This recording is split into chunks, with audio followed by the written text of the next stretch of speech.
बाबूजी के फोटो छीन ले का हमरा से दुर्गा माई नाराज है। रो मत अन्नपूर्णा, क्यों भी तोहरा से नाराज नहीं खे, फोटो जरूर मिल जाई। दीदी आप एगो काम करी, शांतनु की जाके बता दी कि फोटो ना मिल रहा, पुलिस के जस्ट एगो डिस्क्रिप्शन दे देबे, फोटो मिलते ही भेजवा दे। अच्छा ठीक है। देखिए बड़की माई, माई अब कब लौट के ना आई। ऐसन काहे कह रहा अन्नपूर्णा? दुर्गा माई भी ये चाहेली, यही से तो माई और बाबूजी के फोटो ना मिल रहा।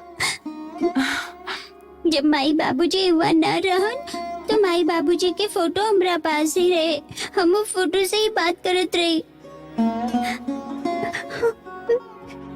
बाकी अब वो भी हमरा पास ना रह, कुछ भी ना बचल।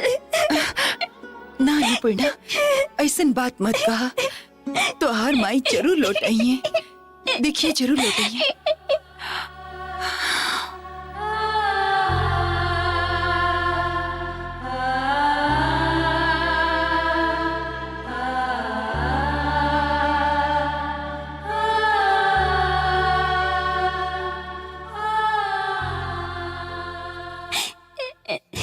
सुमित, कोनो खबर मिलल? कोनो खबर नहीं के मिलल। भैया शायद पुलिस के पास गए बड़न। चिंता मत करा, वो लोग गौरी के जरूर ढूंढ निकली हैं। सुमित, तू लोग कुछ खैले भी नहीं खा, थोड़ी का आराम करा, हम खाए के व्यवस्था करत हैं।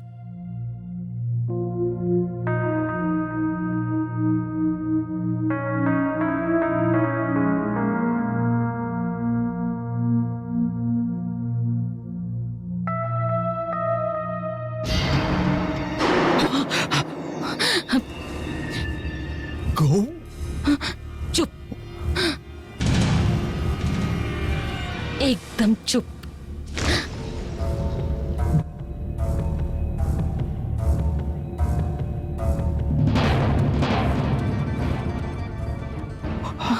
काबिल गौरी, तू इवा लुकाइल हो, हमके एतरा इवा खींच ले लो। चुप रही, चुप। तू कहाँ चल गए लालू? एकदम चुप रही, थोड़ी का से भी आवाज मत करी, और हमके कौनो भी बात मत समझाई, तनी को झूठ मत बोली। आप लोग सबे एक के बाद एक हमरा से झूठ बोलत रहल है, हमरा से कुछ तो छिपा रहल है। का समझ ले है, का समझली कि हमके कुछ पता ना चली? हमका कुछ नहीं की जानत, हम तो कब के समझ गए रही कि ये वहाँ पर कुछ गड़बड़ है। ऐसे हम सोच ले रही कि हम यहाँ से भाग जाए भी वहाँ से।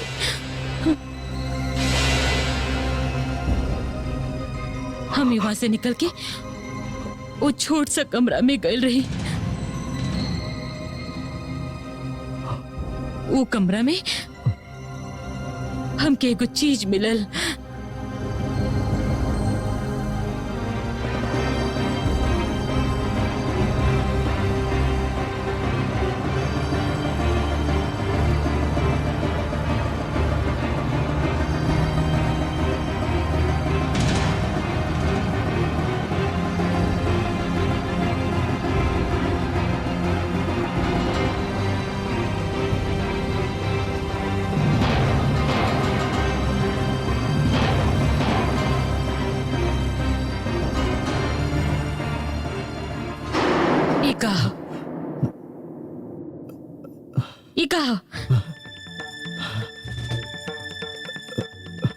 ये फोटो की क्या मतलब है? बोली ना, बोली, ये फोटो की क्या मतलब है? क्या है? क्या लागिली आप हमार? एकदम झूठ बोले की कोशिश मत कर, एकदम झूठ मत बोलो हमरा से। क्या है आप हमार? आपके बतावे की पड़ी कि क्या है आप हमार? यहाँ पर सब कुछ जाने ले, ओकरा बाद भी हर दिन एक के बाद एक झूठ बोले जा रहा है। आप लोग हमके जाने ले, आप बताइए कि बोले हम आपके क्या है? बोले आप हमारे क्या है? आपके सब कुछ बताने के पड़ी, सब कुछ बताने के पड़ी आपके। बोले आप क्या है? आप हमारे क्या है? क्या है आप हमारे? बोले आप सब जाने ली, आपके बताने के पड़ी। बोले आप हमारे क्या है? बोले क्या है आप हमारे? बोले आप सब जाने ली, बोले आप हमारे क्या है? सब बताओ थी। गौरी भौजी भौजी दीदी भौजी का भइल? गौरी गौरी गौरी गौरी आंख खोला।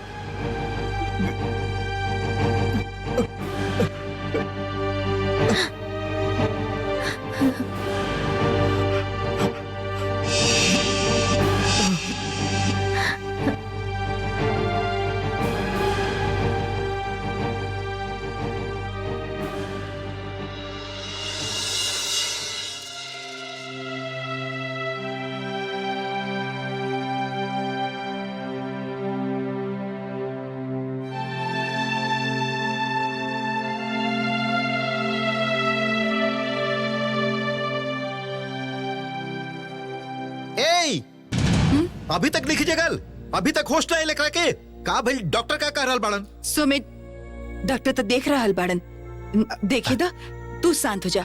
हाँ हाँ हमरा खातिर एगो काम करबा? हाँ भाभी, तू जे कबो हम करब। गौरी के ऐसन हालत ह, राम प्रसाद तक जा न सकेला, तू थोड़ी का लइकन के स्कूल पहुँचाए बा। हाँ का लइकन के तनी स्कूल पहुँचा दा ना प्लीज। का एकरा में कहा भाभी, ये तो कोनो बात ही नहीं खे। तू ऐसन हालत पे कैसे जाइए? हाँ हम जाए भाभी, कोनो दिक्कत नहीं खे।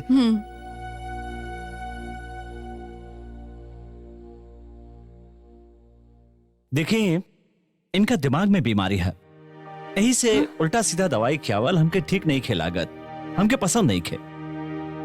अच्छा था हम एगो काम करत हैं, यदि थोड़ा सा ज्यादा केयर पेशेंट के दिहल जाए तो स्वाभाविक रूप से जल्दी ठीक हो जाइए। और हम कुछ एक्सरसाइज बताए, मेंटल एक्सरसाइज। हाँ ये सब और थोड़ा सा केयर ली है तो हमके लागेला कि पेशेंट अपने आप ही ठीक हो जाई है। ये एगो अच्छा साइन है कि पेशेंट के रात भर नींद आयल और अब अहीं तक सुतल है।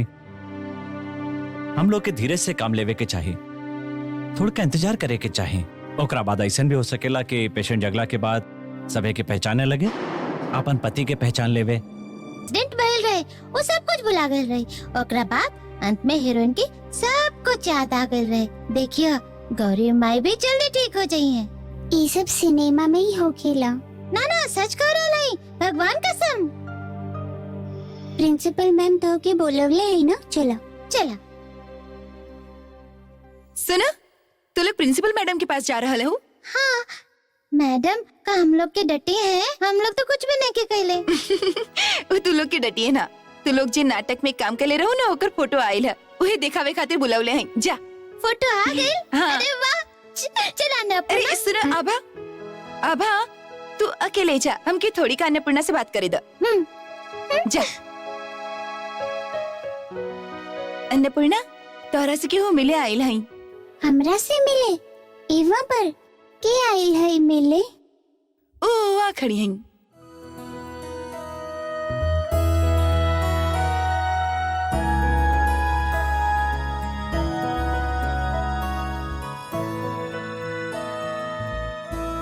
के है? हम नहीं की पहचानत। ये तोहर फगुनी मौसी हैं। फगुनी मौसी? एकर मतलब ये हमार माई के दोस्त है?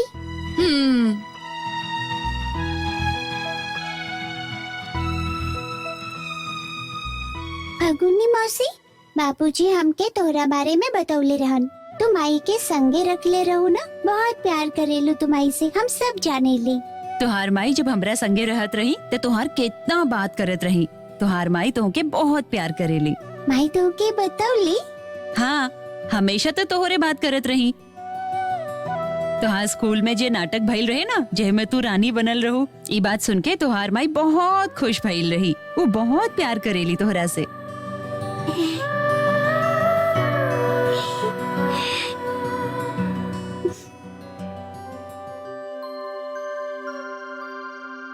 राम प्रसाद, तो कब तक इवा बिना खैले पीले खड़ा रहब? जा जाके खा ल।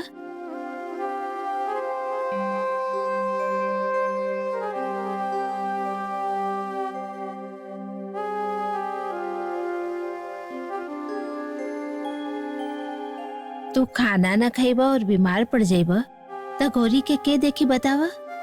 हम कह रहे ना, जा जाके खाना खा ला जा।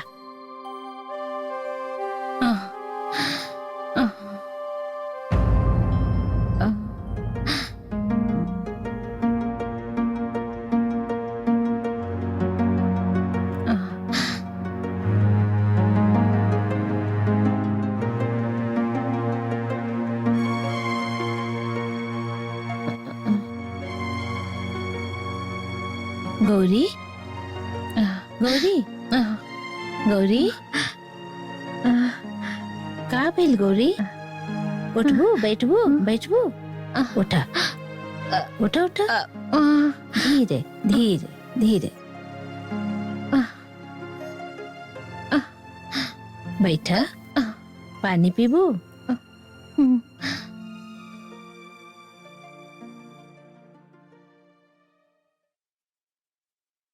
इला पानी पिया, पीला आराम से। राम प्रसाद, तो के खाना खा के आवे के कहली ना, जा।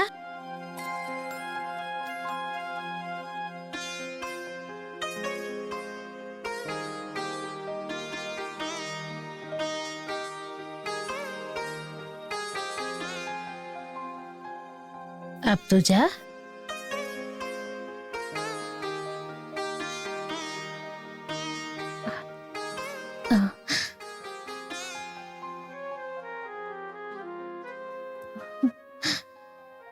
हम आप लोग के बहुत परेशान कर रहा है ना। असल में हमारे दिमाग में ना बहुत उलझन चल रहा है। आप लोग पर शक कर रहा है। आप लोग के बहुत तकलीफ हो रहा है ना। अरे ना ना, असल में तू धीरे धीरे ठीक हो रहा हो और हम लोग तो ये चाहेली। तू एकदम चिंता मत कर, ठीक है? आपके देख के लागेला कि आप बहुत अच्छे इंसान है मेम साहब। अच्छा मेम साहब, हमके बताई ना कि असल में सच कहा। हाँ? वो आदमी जो वहाँ खड़ा रहे वो के है मेम साहब? हमरा संगे वो आदमी के फोटो काहे है? असल में बात ये है गौरी कि डॉक्टर साहब अभी हम लोग के तोके कुछ बतावे से मना कैले बड़न, जैसे कि तुहार दिमाग पर कोनो बोझ ना पड़े और तोहके नुकसान ना पहुँचे। तोहके खुद अपने आप सब याद आ जाई। एहमे थोड़ा समय लगी गौरी, यही से।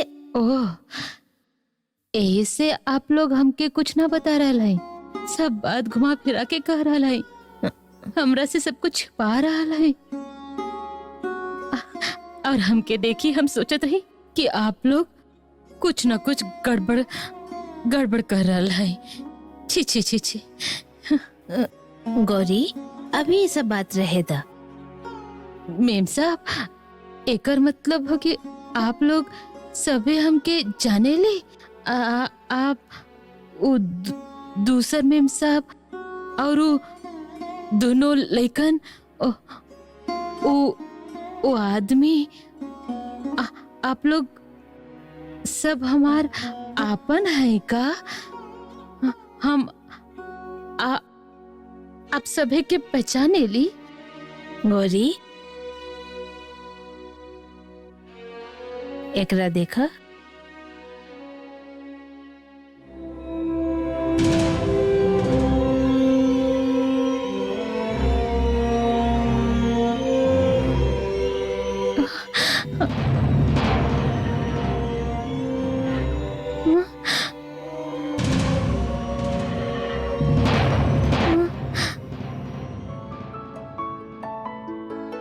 अन्नपूर्णा आजकल बहुत उदास रहेली, अपन माई की वजह से। ओकरा ऐसा लागेला कि अब ओकर माई ओकरा से प्यार ना करेली, यही से ओकरा के ना पहचान रहल हई। ये देखा अन्नपूर्णा, ये फोटो कितना अच्छा आइला। अन्नपूर्णा देखो ना, ये फोटो कितना अच्छा है। तू आके ओकरा से बात कैलू, ओकरा के माई के बारे में बतौलू, ओकर माई ओकरा बहुत प्यार करेली ये बतौलू, इससे ओकर होठ पर मुस्कान आ गई। हम कुछ भी गलत नहीं की बतौली। गौरी दिन भर अन्नपूर्णा अन्नपूर्णा करत रही। वो अपन बेटी से बहुत प्यार करेली। वाव!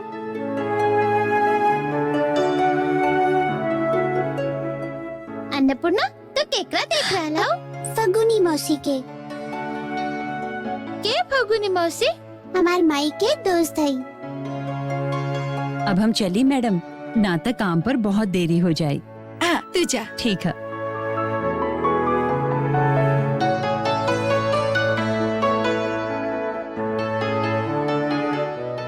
चलत है अन्नपूर्णा।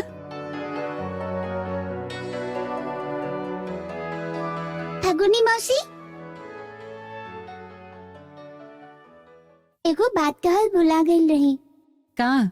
एक दिन माई आयल रही हमारे स्कूल में, हमके देख के एवा से भाग गई रही। हमरा से तो बात भी न कईली। हम कितना बोलौली बाकी उ न रुकली।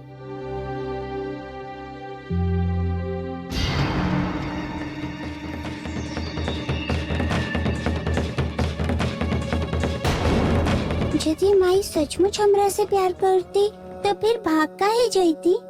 गौरी तोहरा से मिले आयल रही स्कूल में? कहवा हम तो ये नहीं की जानत।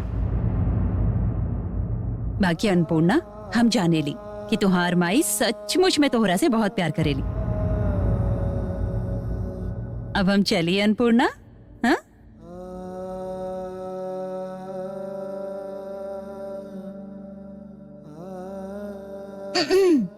अन्नपूर्णा हमार दिमाग में एगो आइडिया आइल ह। तू एगो काम कर, माई खातिर एगो कविता लिख डारा। खाली माई और बेटी पर कविता सुन के गौरी माई जल्दी से ठीक हो जाइए, उनका किस्सा भी याद आ जाए। देखिए कविता लिखला से काम बन जाई। हमार माई हमके पहचान ली। हाँ जरूर पहचान लिए।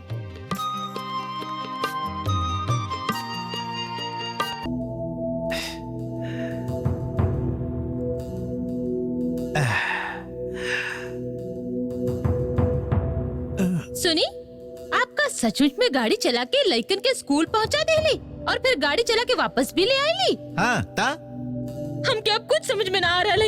ये कहाँ शुरू कर देली आप? अच्छा, ये घर के ड्राइवर क्या है? राम प्रसाद या आप? हाँ? आप कहे कर राम प्रसाद के काम? हाँ, बर्दाश्त नहीं किया होता। अच्छा, राम प्रसाद धमका के तो कहीं आपसे काम ना कर रहा। सुनी ना, राम प्रसाद की का पता चल गई है कि सब बात के जड़ आप ही है। सुना, यदि हम ओकरा के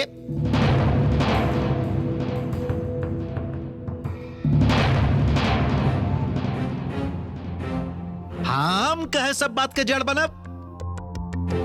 हम तो गाड़ी अच्छा ही चला ले बेली ना। अब देखा वो गौरी बीमार है ना, तो सोचली कि राम प्रसाद के कुछ दिन की छुट्टी दे दें। हाँ? का कर रहे आप?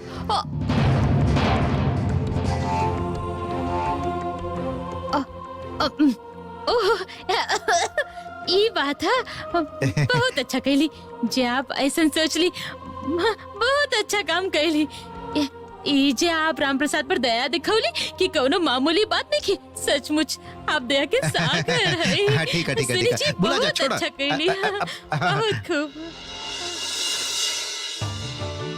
हम यदि गलती करी, ज्यादा उछल कूद मचाई, पेड़ पर चढ़ी, डाल पर चढ़ी, धूरी में लोटी पोटी, तब तू हमरा पास आवेलू, हमको पहचान ना पावेलू, तब तू बोलावेलू, बेटा कौवा हो तू?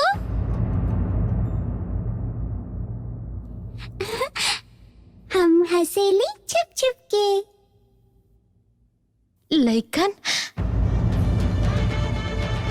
लइकन कहवा बाड़न?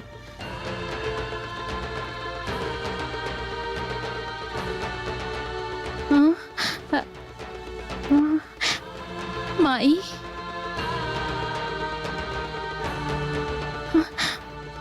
माई।